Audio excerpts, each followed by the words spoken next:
How did you first develop that throw? So for people, it's called Ippon Seoi Nage, which means your right hand goes under their like armpit area, Yep. and that's like a vice that connects you to them, Yeah. and then they go on for the ride. Yep. The interesting thing with the standing one is, as opposed to drop Seoi Nage version, the drop Seoi Nage you kind of drop under them, and because there's a vice, they're like pulled under and like over. Yeah. With the standing one, I suppose there's some similar physics, but you're kind of loading them onto your hip, and so they're in the air while you're standing still. There's a sense in which they're like you're lifting them above where they started. Yes. That's how you get the really big air. Yeah. If obviously um, if everything is right. So how did you first develop that? How did you first? I first learned just learning like the very basics of the throw, foot placement, all that kind of stuff. And then, like anything, the basics are nice. But once you get good at the basics, it's very easy to stop. But it gives you a good like fundamental platform to learn off of and to expand off of. And then I expanded when I first started watching Koga, the New Wind, right? Because he's the one that first like introduced that split hip style Seoi Nage that I do. Once I learned that one, I built about 8 different variations of Seo off that one start position. That way I could, regardless of your defense, I had an answer for a throw. So why that one though? Why can you describe love to me, Travis Stevens? Why'd you fall in love with that throw in particular? It was really a sense of, one of my shortcomings as a kid. Like, I hate leg day in the gym. I hate it with a passion.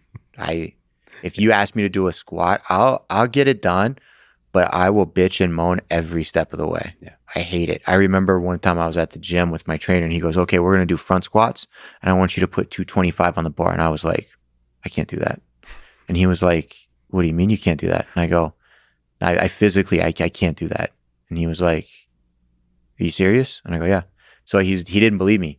We put 225 on the bar and I bottomed out. And then he was like, "Okay, let's go down to 185." And I was like, "I can't do that. It's not happening." You probably could strength wise, you just refuse. I just mentally, I cannot wrap my head around like, this ain't happening. I'm not doing it. So I ended up You're a with man of like principle. I don't 90, do like that. 95 pounds on the bar. I got you with a front squat. No problem. By the way, body weight squats are rough too, Yeah. psychologically. So Yeah.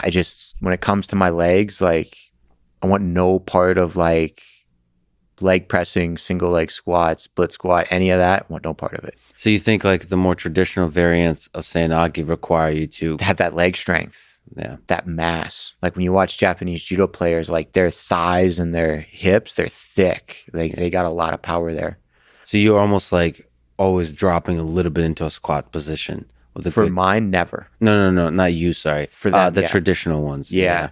And so the split hip actually allows me to keep my legs straight. Yeah. And the farther I split my legs, the lower my center of gravity goes. Now I don't need my legs. Yeah. Perfect. Love it. Let's do it. So that's the way you were thinking about it. Okay. Yeah. But it's, the interesting thing about it is because, as I mentioned to you, I've got into judo after first watching you in the Olympics and then watching Koga as well. And so you start imitating the people you first see, Yep. and then you take it to judo coaches, and they're like, no, that's the wrong way to do it. And Happens all the time. It drives me nuts. I was in Poland one time yeah, teaching a camp, and I had 2 coaches anti-coaching telling their kids not to do Seo the way I do it because it never works. yeah. It's crazy. How do you have the fortitude and the guts to just go on with a throw that's not traditional, a variant that's not traditional?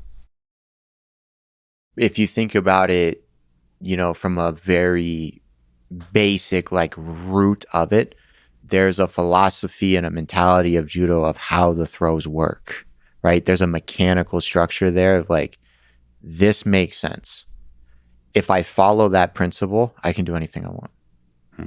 Nothing else matters. as long as we follow those core principles. So in the early days, even then, you were able to think on your own. Yeah, and I was able to develop a pattern for my foot placement based on my opponent's height, because the number one thing any judo coach will tell you is you need your center of gravity below theirs.